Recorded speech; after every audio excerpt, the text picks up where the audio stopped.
specifically with any property tax increases, there's plenty of people living on fixed incomes, and it really starts to impact those people the worst because, they're already, getting by on what their budgeted stuff is, and you throw in an increase like this on average, that can really throw people out of a loop and make people, vulnerable to having to face tough decisions.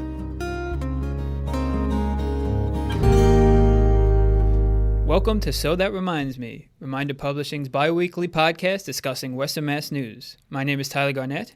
And I'm Ryan Feyre. And we'll be your host for today's episode. This episode of So That Reminds Me is sponsored by BDS. They provide New England with unparalleled technology and impeccable support.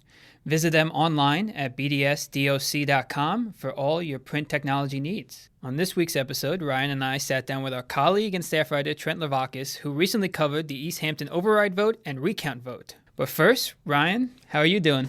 Good. Not bad today, Tyler. I mean, we got an apocalypse happening behind us right now.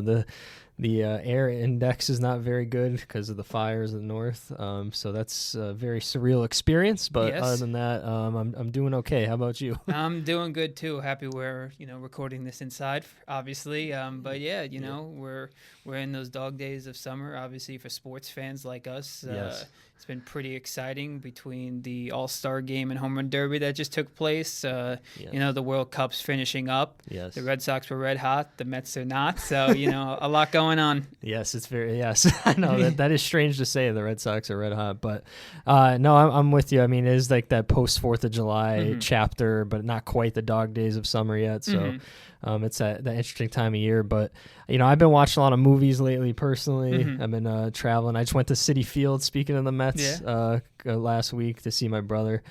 So that was an interesting experience. Love the ballpark. Yeah. I will say I have a funny story, though, I wanted to mention about that.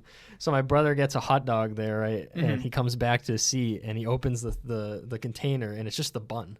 No way. It's just the bun. They forgot the dog. I thought he was messing with me. I'm like, you just ate the hot dog and you're just messing with me. He's like, no, they forgot the hot dog. That's crazy. I'm like, this is fun. But other than that, Citi Field's great, but that part was just hilarious. Yeah, I'd be so mad. Did he go back, I assume? And yes. Yes, might as well go. Yeah, I went back and they figured it out, but it's just a funny little experience. But other than that, it was a fun time. That's good, yeah. And actually, as this episode drops, I'll be on my way to Fenway, actually. I'm going to Boston this weekend to go check out Fenway. I've never been, so I'm going for the first time. So I'm excited for that. I'll definitely be having a hot dog, hopefully with bun and dog for that trip. Fenway, they get it done. They know what they're doing out there. They got the Fenway Franks. Those are always classic. And you'll have a blast, though. I mean, Fenway...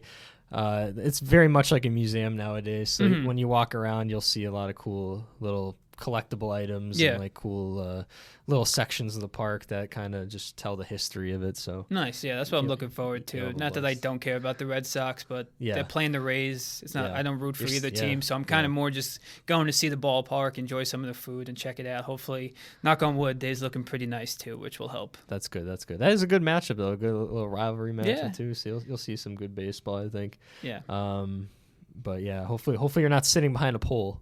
No, I have not. Yes, that's always the one I've seen the view of my seats, so we're good. It's close, but not directly behind the pole, so it should be nice. I'm sure we'll walk around a little bit too. Awesome. So yeah, should be good. But I guess to focus in on some things going on in Western Massachusetts, we wanted to talk about a little bit of the top stories going on. And I think one that we talked about a little bit on last podcast, but now we have more of a concrete kind of solution on is seems far from having a bow put on it, or it seemed like it was gonna, but now there's a lot more going on it, is the Springfield courthouse saga, which kind of took place last week and is still ongoing.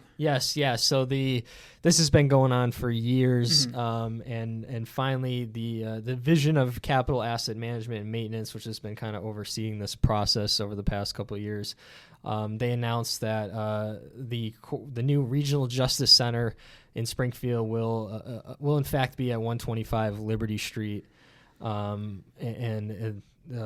is owned by the Liberty Junction team. So basically what that means is the project, it's a $600 million project. It calls for a 6-story L-shaped building located in close proximity to Union Station and Interstate 291.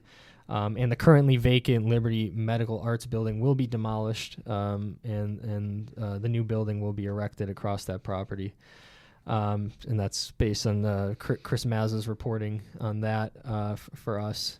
But the story didn't end there. No. Because a few days after that was announced, there was news that came out that James Jeb Belize and Dinesh Patel, who actually had their own properties in the running for a courthouse, decided to submit a legal injunction, and they're basically arguing that so Liberty Junction site that was selected, there's a lot of conflicts of interest that Jeb Belize and Dinesh Patel are arguing, and they're also saying that there's some impropriety involved. The decision was made right before the Independence Day holiday. They're arguing that this is, the lowest attention window of the summer, when press and legislative and public scrutiny are at their thinnest. So it should be interesting to see what happens with that. Obviously, Mayor Dominic Sarno is also not a fan of this selection. He sounded off at a press conference on the day that the decision was made. He's always been a proponent of the riverfront, the proposed riverfront site on the north end, which was pitched by Peter Pignelli a few years back. I think it was 2022. But that obviously didn't happen, and he also wasn't happy with the fact that that DCAM chose what he described as Boston power brokers for this project, rather than a local developer. So that was a big press conference that happened that our executive editor Chris Mazza was at on the day of the announcement. So that's going to be ongoing. We'll see what happens. Obviously, I think speak for a lot of people that hopefully this process can get resolved, because as people know, the current courthouse has caused a lot of issues. People have gotten sick. Some people have passed away. So we'll hopefully this gets resolved soon, but that's what's kind of going on there. I was about to say, I was looking through the story that our colleague Sarah Hainanen had on the reminder.com as well, kind of just citing the new injunction and just stating how there's been, environmental conditions and mold and, current courthouse causing a lot of illnesses potentially. So, obviously you hope that this new proposed site can get the construction going sooner rather than later, or that a solution is found, because you don't want people in there longer than they have to be. Yeah, 100%. So we'll see what happens with that. And then there's just one other story I think we wanted to touch on, and this kind of just as a follow-up to what we talked about on the podcast a while back. I think it was early spring when it was announced that the Sheriff's Department, the Hampden County Sheriff's Department, was going to experience some cuts that affected a lot of partnerships in the region. One of which was with Chicopee. So Chicopee and its real-time crime information center, which we've talked about multiple times on here. They were impacted by these cuts at the Sheriff's Department's level. So originally, 3 full-time analysts were cut from the center, and it's a 5-person operation because the Sheriff's Department funded these analysts. Yes. So the only way that Chicopee could bring these analysts back were by basically,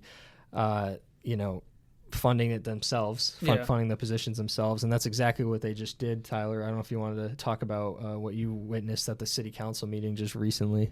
Yeah, this was interesting because I remember when the cuts first came out from the Sheriff's Department, everyone was wondering, when the budgets came out for each individual municipality that was affected, how they were going to be able to fund these, and if they were going to be able to fund any of these programs or positions in their budget. So Chicopee had a solution to that recently. They approved $219,000 to fund these 3 analysts at their real-time crime center and be able to put it into the budget. There was a member from the Chicopee Police Department who did mention how they took some money from a software where they received a discount, and they also took some money or were able to, move around some money in budget line items from public safety technology and from camera installation and maintenance to make sure they had the money for the analysts. Because, like you mentioned, over at the Real-Time Information Center, it's a 5-person operation. Yeah. without these 3 analysts, I mean, you don't really have a, Yes. a center over there. So it was important that they were able to find a solution for this, and hopefully they're able to keep it going, because I know they worked hard to put that center together, and analysts are definitely the backbone of it over there. Yeah, and for people who don't know about it, it's basically a one-stop shop in Chicopee that basically they can in real time they get investigative assistance, they can complete crime analysis. Yeah, it's basically a centralized hub for a lot of that, and where a lot of this information could be accessed, analyzed, and shared. Yeah.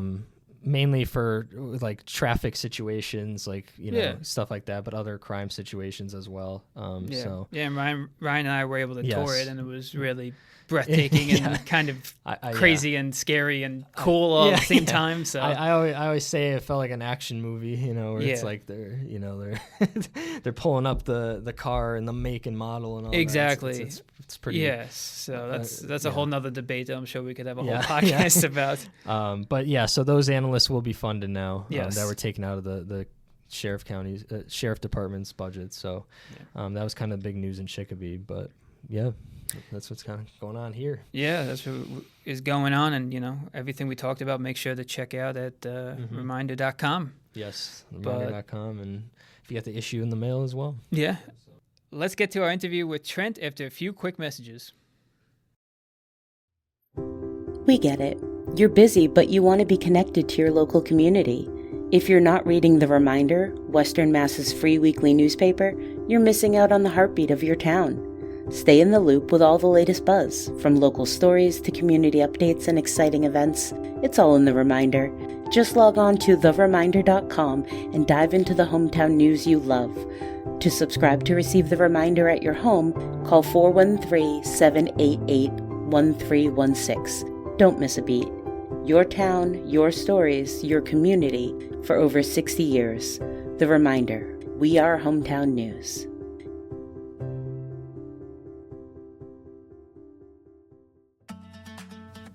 Hey sports fans, those incredible action shots you've been seeing in Reminder Publishing's papers?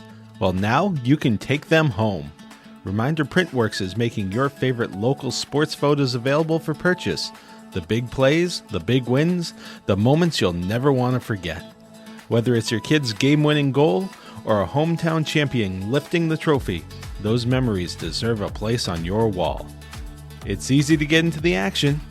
Just visit popqr.news/photos and find the shot that means the most to you.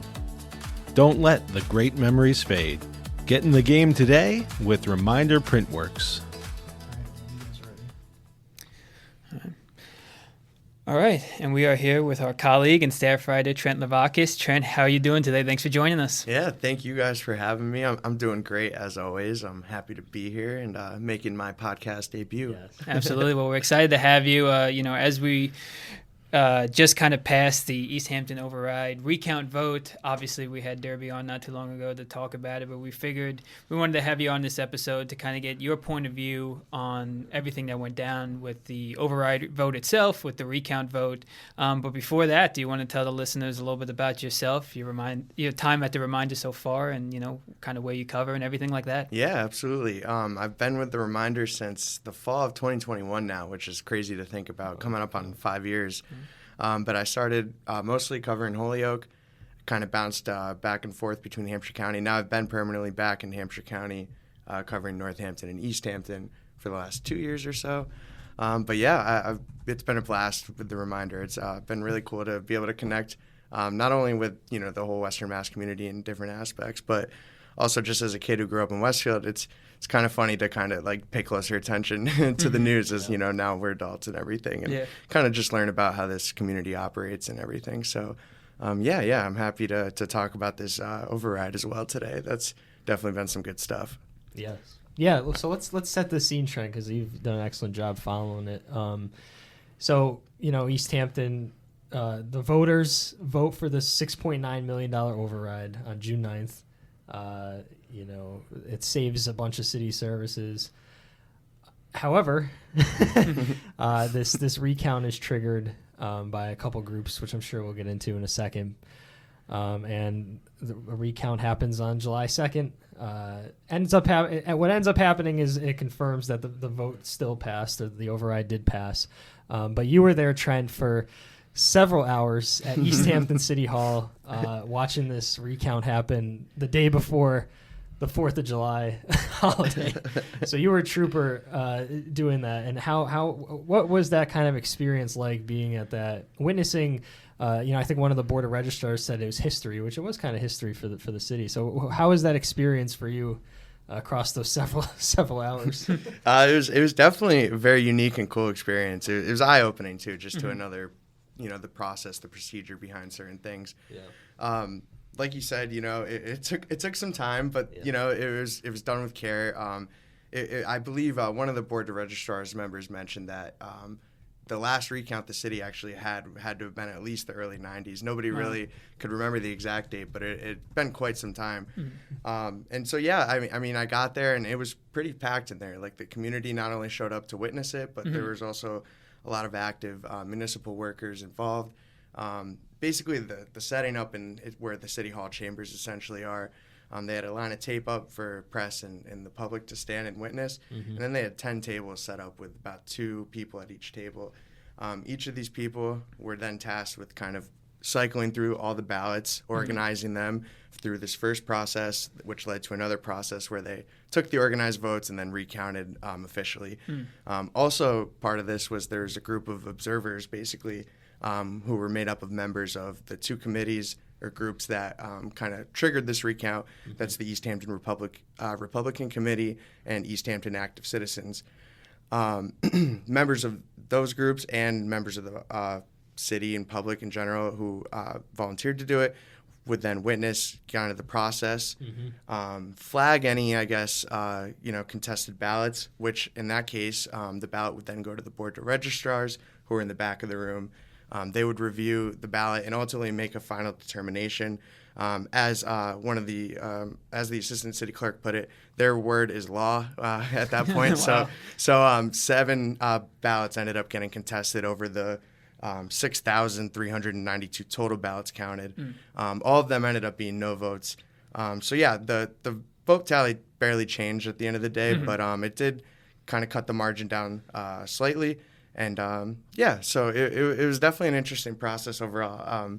A little hectic at times because a lot of people in the room and a lot of people to kind of got to quiet down and listen to directions. But ultimately they made sure they did it right and came out with the result and finalized it. Yeah, I remember Trump texted me. He was like, "There's too much fluorescent light. Just sitting there for 6 hours." Absolutely, whatever it was, and I probably would have been the same way. So yeah, absolutely. It's honestly pretty cool too. I didn't even think that besides just the press itself, that they would let the community be able to experience it firsthand too. I think that's pretty cool. Yeah, and it definitely I think helps reassure people because obviously you hear a recount. I'm sure naturally people are like, well, how close was it in general? But not only that, but could this be swung in any way? True. And so I think people just want to be able to see it play out themselves. It kind of gives people that reassurance. Absolutely. And I know we kind of have a whole bow on this situation now, but to kind of take a step back, how did this recount even kind of occur? I remember you talking about, I think it was only like 50 signatures had to be acquired. Is that it? Yeah. So by rule, under Mass General Law, they basically, with the 5 precincts across Easthampton, they needed at least 10 signatures from voters in each precinct. They got overwhelmingly more than that. I don't have the number off the top of my head here, but they did meet the threshold, which triggered the recount.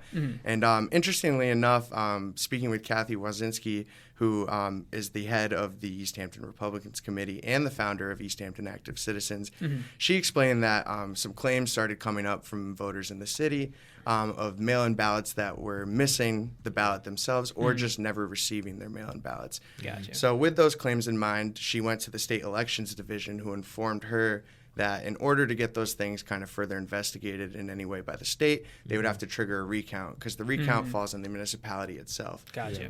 A weird process stuff that's, just, I guess, law, it gets like that. But so in following that, that's why she went after the recount. She even said to me, it's in the story as well that, it probably wasn't going to overturn the results, but in order to, maintain confidence in the election process, she thought it was worthwhile seeing this out and potentially getting those claims investigated and to make sure that things were just handled correctly in general. And to her point, some of those claims were validated. Easthampton City Clerk Marianne Giza confirmed to me that about 9 voters in total had called City Hall to report that exact instance where their mail-in ballot was missing or they did not get one. In that process, they were immediately sent a new mail-in ballot. And Marianne said basically that anytime this happened, like if that did happen and they reached out to the city, they were immediately sent one. And this is all also tracked through a state computer system for mail-in ballots and these claims, just so everything's accounted for. If there were more claims or more people that this happened to than the about 9 she told me, then they had, if kind of the impetus fell back to them to reach out, report this claim, and then the city would respond to it. But if they didn't reach out, then it kind of is what it is. So that's why I just kind of want to explain that, because that number, about 9 that she said, is how many people actually did validate the claim, but there could have been more, but that was all that really came to the city looking for a fix to the issue. And I think that's important to note. Sorry to cut you out. I think it's important to note because I just remember when the initial vote came out, the vote was really close. I think it was 60 votes separated, yes and no, something like that. It was actually it was like 200. Yeah. Over What am I 200. saying? No, you're good. Don't worry at all. Regardless, very. Yes, it was close. Yeah. Yes, No, but still, it was close enough because there was over 6,000, votes Yeah. casted. So, Yeah. 200 Exactly. something margin is worth, it's worth considering, especially when these claims happened and the city even validated that there was an issue with a batch of them getting out. Like I said, Marianne couldn't confirm how many total issues there were with, whatever they sent out, if that came up on what size or what scale of that happened at. But still, if it did happen, people were supposed to report back, and 9 did. So, It's important. I'm glad everything went pretty clean, it seems like. Definitely. Yeah. And then after those signatures were gathered, the Board of Registrars held their vote. It was like a weird meeting. It was like a late Friday afternoon at like 4 p.m. And that was interesting. I was at that meeting, and that was like, it was just like the 3 board members and like some members of the public. I don't think they were used to having people in there. Because they were talking really quietly, and like one of the residents was like, "Can you speak up?" Because I think they're also probably just like kind of shell shocked by the whole situation. And we're kind of like, figuring it out in real time. But that meeting also went smooth. They confirmed that they had enough signatures just based on the state law. They had to follow that, and then they ended up voting for the July 2nd date at that meeting.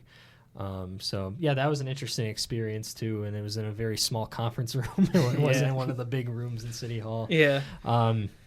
But just Trent, before this recount occurred, obviously the June 9th election happened for the override.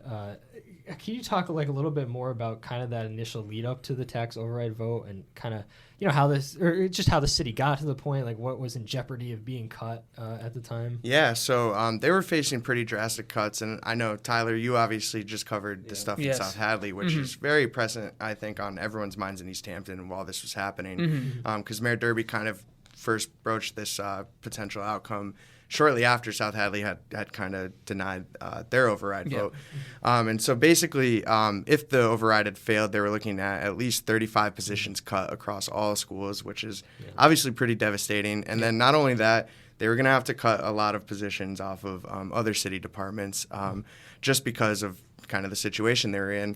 To Mayor Derby's credit, he definitely approached the situation, I think, with South Hadley in mind as well, because the $6.9 million ask also came with the city upfronting $1.5 million of its own money to kind of bridge a gap to meet level services still. And he kept referring to it as a shared sacrifice. And so I think that approach resonated with the people who voted, even though it was still a very tightly contested outcome. But with that in mind, I'm trying to think. I'm sorry. I was gonna go somewhere else, but let me think. Well, there was a lot of implications with it. It was the positions, and then obviously, I'm sure the reason why it was close. There's a lot of residents that don't want their tax bills raised, and that's part of the override too. Was the median household in Easthampton is $418,000. So if you own a house at that price, like your tax bill would, I think it was an average of $1,200 a month, was it? Yep, that's correct. Yep. So there was that implication too, and that was a discussion in South Hadley too, and I think that's people were having conversations about that as well. So there's a lot of different of moving parts with this, and a lot of different point of views. And in the vote no side too, I feel like it's worth mentioning. Their approach too was definitely, not that, obviously, I think most communities wants to support their schools and make sure those services are met. Of course. But, specifically with any property tax increases, there's plenty of people living on fixed incomes, and it really starts to impact those people the worst because, they're already, getting by on what their budgeted stuff is, and you throw in an increase like this on average, that can really throw people out of a loop and make people, vulnerable to having to face tough decisions. And I think that's where a lot of the Vote No campaign was coming from, specifically in that, the city had opportunity in the past to maybe better manage it and avoid this. And just because they didn't doesn't mean that maybe these most vulnerable community members should be, stuck out, especially seniors or people in Easthampton, like a community like Easthampton who have lived there their whole lives. It is unfair to them to think, they have to consider moving, God forbid, over something like this. True. Yeah. Well, it always gets so tough because I know just from like the South Hadley point of view, like it's hard to get people to vote to say yes to wanting to raise their taxes, especially in the time now where the price of seemingly everything is rising. So it seemed tough, and obviously too, like they want to see what the town administration and the school department can do in terms of, can they raise revenue and cut costs without an override? Because we want to see, like, if we're willing to do this, we have to see what they're willing to do. So I think the idea of this shared sacrifice really did help because at least that's what I saw from South Hadley a lot was, well, where's this money all going? Or, we need some more transparency. And I'm not trying to imply that there's anything going under the rug, but they just wanted to see, like, hey, we need to make sure that if we say yes to an override vote, you're going to use it to the best of the ability for the town, and that we're not in that situation a year or two, from now again in the same spot. And exactly. And so we talked to Derby on this podcast. Make sure to listen to that episode. But that was more before the vote obviously took place and before this recount. But I know you've been able to talk to him a little bit since at least the initial override vote took place. So what was his kind of overall reaction to the override getting passed? He was definitely pleased. I'd say he definitely was very vocal about how difficult kind of the struggle was for him over the process, which is totally understandable. Having been on the city council for 22 years prior to taking over as mayor this past fall, he definitely has deep ties to Easthampton. And, he also made clear, too, that even with the overrides passing, there's still some of that shared sacrifice happening. Like the schools are still going to have to cut 5 total positions off of what they initially approved earlier in their budgeting season. And a couple other departments are making cuts here and there. But thankfully, between the schools and first responders, they were able to avoid the kind of catastrophic cuts that people kept referring to it as. I think overall it's definitely at a better place. And I think Mayor Derby, to your point too, specifically wants to make sure that going forward, especially, they're not going to end up back in this situation. This was supposed to be kind of a re-leveling of the foundation, so to speak. Gotcha. And hopefully moving forward, they're able to kind of manage better and avoid being in a similar spot. Yeah, definitely. And Derby mentioned on the podcast that he had to do 3 budgets, which is pretty wild for one budget season. But just to specifically mention, in one of Trent's stories, so if the override had failed, there would have been, as Trent said, 35 positions lost across the school district, at least 5 positions between the fire and police departments, 2 public works positions, and cuts across the board for other municipal departments. I think sports would have been impacted. And high school sports would have been gone completely, which crazy. Is always, that's I know that's a flashpoint in all this for any community, but it without schools, our communities can quickly fall apart for sure. So that's it. But Trent, I also too on the other side, when you were covering these meetings, there's a lot of public comment, just talking, to Kathy in the Easthampton Republican Committee. What was your kind of overall impression of how residents felt throughout this process of covering these meetings and talking to people? So as far as it goes in public meeting setting, I felt like overwhelmingly those who came out to public meetings were speaking in favor of passing the override. And it all came back to kind of the kids and first responders as well, but mostly taking care of the kids because, like we talked about just now, like the schools fall, everything kind of, it's a ripple effect that can really just drown communities, which is not, anything anyone wants. I remember at a school committee meeting, one of the last meetings they had where they kind of went over the two budget options. Everyone that spoke in favor was definitely in favor of the schools. And obviously, that's more the school side. They're going to be impacted the most because like many pointed out, the school is just the biggest bucket of budgeting across the board in cities, in every city basically. And so, they're going to get the most hits in a situation like this. So there were definitely, though, like Kathy led the Vote No campaign, and there were people with Vote No signs even outside that said city council meeting, but none of them came in to speak publicly on the record, which is obviously, fine and in their right. But publicly, like a lot of people were voicing support. Online, as always, it kind of gets messy. It's very divisive. But and the vote itself, you saw it was a 234 or something like that margin at the end of the day. So it was tough. It was a toss up to some extent. But ultimately, I think Feyre carried with taking care of the kids and supporting the schools in this instance.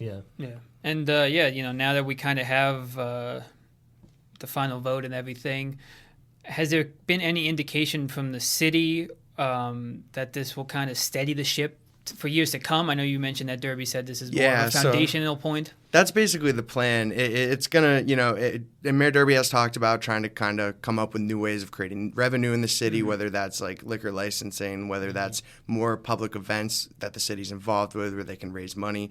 So I know he's been, vocal about trying to be creative with ways to kind of find new revenue for the city, because that will just all help kind of bring up a new baseline in regard to all this.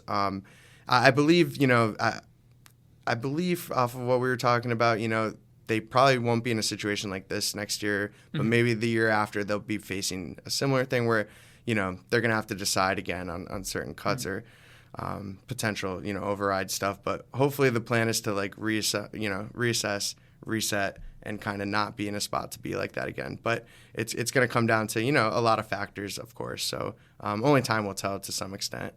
And also what's done at the state level, too, I feel like. That was one thing Mayor Derby brought up, too, is like a lot needs to change with the formula at the state level. And who knows if that happens in the next couple of years. But, the one thing that stood out and he mentioned was there's over 50 communities in this state that are, experiencing this situation. So, we'll see what happens. Northampton's going to have to deal with one next year. It's just talked about South Hadley's dealt with one and might deal with another one this fall. Might deal with it in September. We'll see.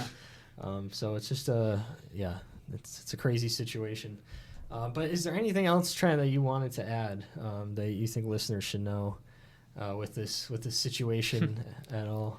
I would say just but certain things in terms of the claims of the handling of votes and ballots that the Republican committee and active citizens made. Some of those things could come back up because they had a lawyer present with them at the recount and potentially could, who knows where it will go. I can't speak for them, but they could potentially follow up and see if there's any potential litigation or just any avenue to kind of make sure that if any mistakes happen, just make sure it was a mistake, it wasn't nefarious, and I'm assuming, it was just a general mistake. And Kathy even said that, like I said, like she definitely thinks it was just a human error thing. But, in order to uphold that confidence in the process, that's why she felt it was worthwhile, triggering this recount and getting some of these claims investigated and looked into further. So as of now, I'd say, maybe that could come back up if they choose to pursue anything or if the state, releases an investigation. But overall, the recount is final. The ballots were confirmed and, the override passed officially. So now it's on to the next fiscal year. Get to do this all again. Hopefully not this specific. No, hopefully not. But Trent, we thank you again for joining us. Thank you guys. I appreciate it. Absolutely. And to look at any of his past articles featuring any of the Easthampton tax override votes, make sure to check it out at thereminder.com. Yes. All right. And we are back after our interview with Trent. Always great to hear from Trent. Happy he made his debut, Ryan. How do you think everything went there? It was great. I'm glad we got the Hampshire crew together. I know you cover Hampden County communities, but but our Westfield crew, Westfield office crew together. So that was nice. But I'm just happy this is over. Honestly, I can't lie. It's been it's been a long and laborious process. Yes. And Trent was a trooper covering that meeting on July 2nd, or the recount on July 2nd. Yeah. Especially the day before the holiday weekend. So that was so close to the holiday. Yeah, that was quite the unique experience. But it's worthwhile to obviously follow it, because this is history. This was history for the city. Yeah. As Trent said, it was like since the 90s since they had a situation like this. So it's been a while. So I think it was good to have Trent on and just kind of recap it. Talk about, because we had Mayor Derby on and everything. So I think it was important for him to just kind of recap the entire thing from the start. Between the override, I know there was different scenarios last time we talked. So now we have all the information on this. The recount went through. I thought he had a lot of great background information for listeners to know about, why the recount kind of happened. And, it was really cool that the media and residents were able to see this. So now they can kind of put to bed. I mean, Trent did kind of allude, I guess there could be something in the future. But for right now, you can put it to bed. You saw everything firsthand. You saw the whole process. So now the budget passed. With the override. Budget passed. And, now they focus, I guess, on making sure this, doesn't happen again. And it was interesting from my point of view, too, kind of seeing the similarities but also differences, covering the South Hadley one and this one as well. So and like you mentioned, unfortunately there's a lot of communities dealing with this or facing this, so it won't be the last time I'm sure we'll be talking about a tax override. I thought we'd be done talking about it by July 1st, but here we are. Almost here we August. Still talking about overrides and budgets and stuff. I know. My mind's in a haze at this point. But yeah, it went well, though, I thought. Yeah. Good interview. I thought so, too. Yeah. And that will wrap up another episode of So That Reminds Me. Thanks for listening, and we'll see you again in 2 weeks. Thanks for listening to So That Reminds Me, produced by Western Massachusetts news source Reminder Publishing. Don't forget to subscribe to the podcast, find the latest news at thereminder.com, and follow Reminder Publishing on Instagram at Reminder Publishing, on X at The Reminder MA, and on Facebook.